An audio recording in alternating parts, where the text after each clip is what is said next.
दोस्तों नमस्कार, मैं पंडित ब्रजभूषण शर्मा आप लोगों के सामने एक बार फिर ज्योतिष की कड़ी के तहत मैं हर बार कुछ ना कुछ नई बातें बताने का प्रयास करता हूँ।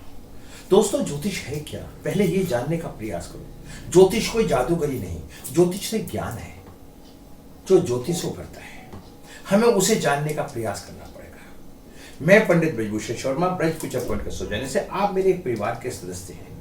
मैं दोस्तों न्यूमरोलॉजी भी पढ़ाता हूँ, वैदिक भी पढ़ाता हूँ और ज्योतिष भी पढ़ाता हूँ। मैं बताना चाहता हूँ आप लोगों को समस्याएं क्यों आती हैं। आप अपने डेट ऑफ बर्थ से ये जान सकते हैं कि आपके साथ ये समस्या क्यों आई। अगर आपको अपनी समस्या का मालूम हो जाए तो आप उसे ठीक करने का प्रयास कर सकते हैं। आज मैं आपको धीरे धीरे हर कड़ी पे कुछ ना कुछ बोलते जा रहा हूँ एजुकेशन में। आप मेरी वीडियो को शेयर करें, मैं आपको रेमेडी और छोटी मोटी जितनी बातें वो सारी बता रहा हूँ। आज मेरा जो बताने का थीम है, हमारे 9 अंक हैं और 9 ग्रहों से संबंध है।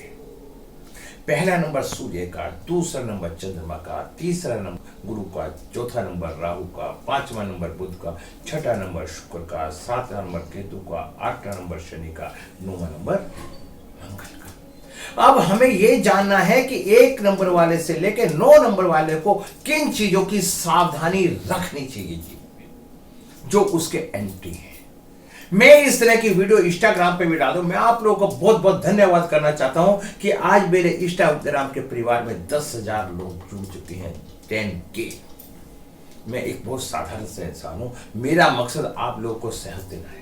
मैं समय समय पे मैं कल ही उज्जैन गया था, अंकलेश्वर गया था, वहां पे पूजाएं करवाता हूं। और पूजा कैसे करवानी चाहिए, इस विधि विधान से पूजा करवाएंगे तो हमें शांति मिलती है। ग्रह हर व्यक्ति का कोई ना कोई परेशान करता है, उस परेशानी के कारण मानव को परेशानियां आती है और हम उन ग्रहों के निदान के लिए हम स्पेशल उज्जैन जाके, महाकाल के चरणों में जाके, शिप्रा नदी के किनारे जाके काल सर्प दोष की पूजन, रुद्र अभिषेक और महामृत्युंजय के पाठ, राहु शनि की शांति, पितृ शांति जैसे सारे काम करवाते हैं।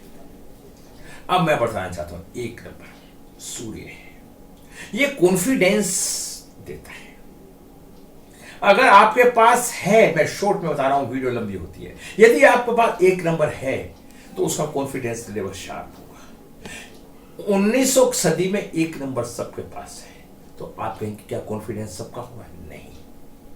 अगर 1 नंबर एक बार है तो सम, और 2 बार है तो बहुत अच्छा। पूरा कॉन्फिडेंस के लिए 2 बार होना चाहिए। ऐसे ही 9 2 बार होना चाहिए। 9 का संबंध मंगल से और 1 नंबर का संबंध सूर्य से होता है। मैं आपको इसी तरह की सारी बातें बताना चाह रहा हूं। 2 नंबर चंद्रमा का। चंद्रमा अब 2000 के बाद चंद्रमा सबके पास है, तो कम से कम 2 चंद्रमा होनी चाहिए। 2 नंबर 2 बार होना चाहिए, तो उसका प्रभाव आपके पास बहुत अच्छा जाएगा। अब बात आती है 3 नंबर गुरु।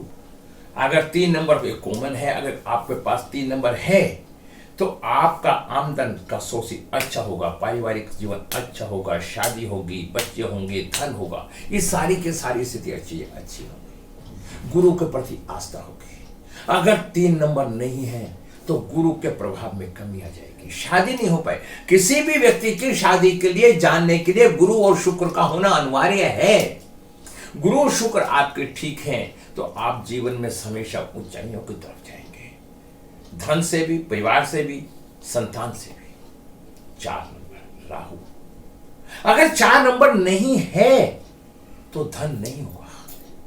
4 नंबर जिसके पास है वो बहुत तेज बुद्धि का होगा, कहेगा पता नहीं, हर बात के लिए ये बोलने की इच्छा रहेगा मुझे पता ही नहीं, क्योंकि बहुत तेज होता है। मन ही मन में उसका लड्डू फूटते हैं और लेकिन बोलना पसंद नहीं करता।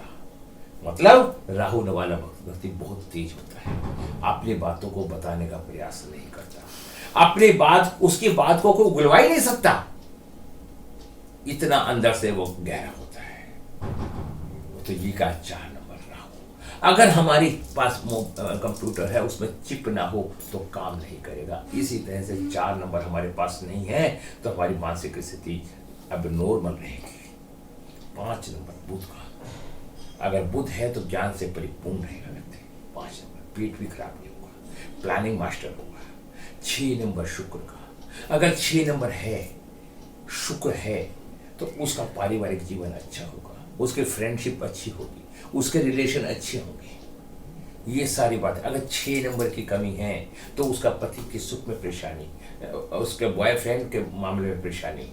अगर 6 नंबर नहीं है तो उसका बॉयफ्रेंड उसे धोखा दे सकता है, डेफिनेट। फिर वो अपने भाग्य को रोएगा, अगर मुझे पता होता तो मैं ऐसा ना करता। 8 नंबर केतु, जो जिसका सर है ही नहीं, एक शक्ति का प्रतिबिंब है। ये व्यक्ति को ऊंचाइयों पर लेके जाता है, जिसके साथ बैठ जाता है उसे बलशाली बना देता है। गुरु का साथ बैठ जाता है तो उस व्यक्ति को बहुत जानवान बना देता है। तो दोस्तों, इसका अपना एक अस्तित्व है। लेकिन केतु जहां भी बैठता है वहां तड़फन भी देता है, क्योंकि वो शिव से मिलने की कोशिश करता है। अब बात आती है 8 नंबर शनि। अगर 8 नंबर शनि है किसी के पास तो उसमें ऊंचा ज्ञान होगा, अहंकार नहीं होगा, अहम नहीं होगा। वो हमेशा ऊंचाइयों पर चलने का प्रयास करेगा, सेवा करेगा, सेवा का भाव रखेगा, उसकी शिक्षा ऊंची होगी।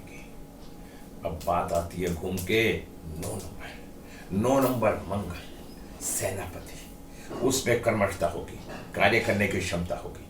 दोस्तों, इसके साथ मैं बताता हूं, 1, 2, 3 नंबर जिसके पास है मूल्यांक, उनमें बचपनों वाली भावना होगी। और 4, 5, 6 जिनके पास है उनमें जवानी का भाव होगा। और जिन पे 7, 8, 9 है उनमें बुढ़ापे का भाव होगा। इसका पूरा विस्तार से वर्णन जानना चाहते हैं तो मेरी क्लास में है, मुझसे पढ़ें और मैं आपको इनकी प्रोडिक्शन करना सिखाऊंगा। दोस्तों, लोग बड़े बड़े एस्ट्रोलॉजर के साथ पढ़ लेते हैं, ज्ञान तो वही है, लेकिन एक्सप्लेन करने का तरीका हर व्यक्ति का अलग है।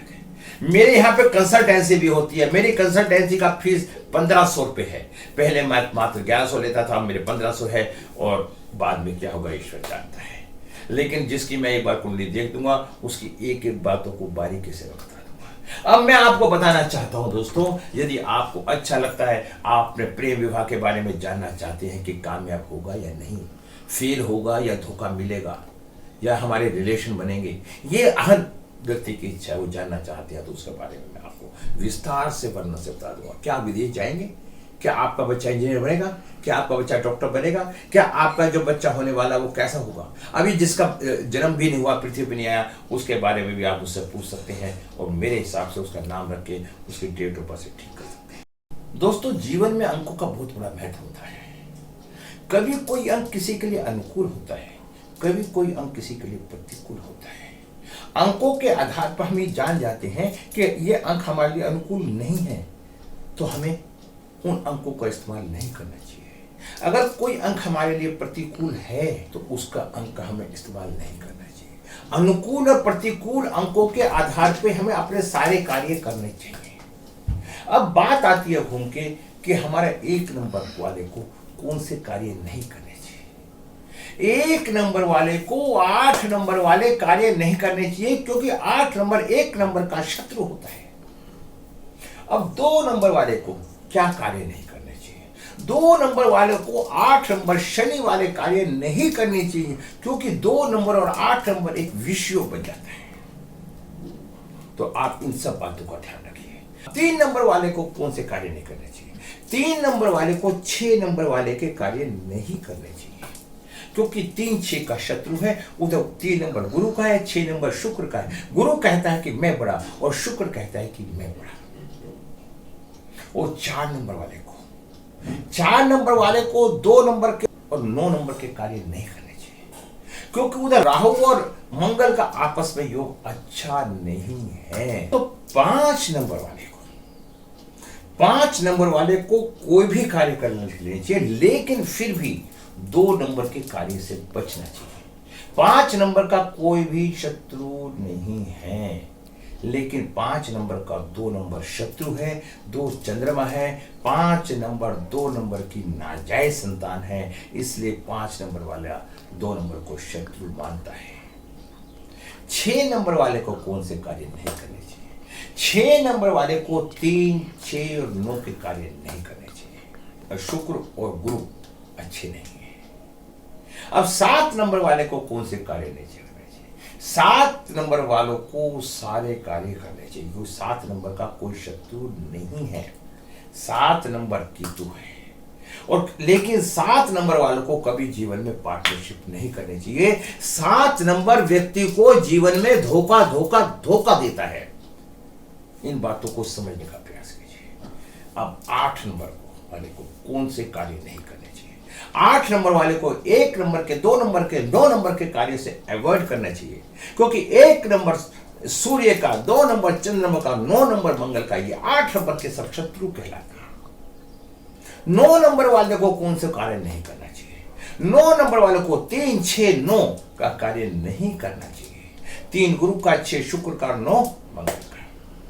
तो दोस्तों मैंने इस कड़ी के अंदर बताया है कि हमें कौन से नंबर से अवॉइड करना चाहिए। आप व्यक्तिगत मुझे राय दें, मुझे क्या क्या सीखना है। मैं बहुत कुछ आपको सिखाने की इच्छा रखता हूं दोस्तों। मैं मानता हूं आज के तारीख में कुछ एस्ट्रोलॉजर पैसे वाले होते हैं, तरक भड़क होता है, मीडिया का सहारा लेते हैं तो नाम कमा लेते हैं। मैं साधारण व्यक्ति हूं, ना पैसों से विश्वास करता हूं।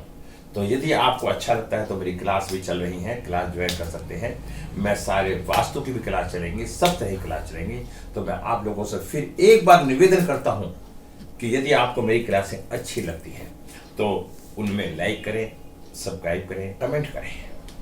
और कोई कंसल्टेंसी करवाना चाहता है तो वो भी कंसल्टेंसी करवा सकता है। दोस्तों मेरे आज 10,000 इंस्टाग्राम पे सब्सक्राइबर हो चुके हैं। आप लोगों का प्रभाव है। मैं भक्ति के गीतों में भी विश्वास करता हूं, कर्म में विश्वास करता हूं, और मैं ये सारी बातें बताना चाहता हूं। 1, 2, 3 वाले नेचर के व्यक्ति बच्चे जैसे होते हैं, 4, 5, 6 वाले व्यक्ति युवावस्था में होते हैं, और 7, 8, 9 व्यक्ति वाले बुजुर्ग होते हैं जो बुजुर्ग की बातें करते हैं। दोस्तों इन्हीं शब्दों के साथ में विराम लगा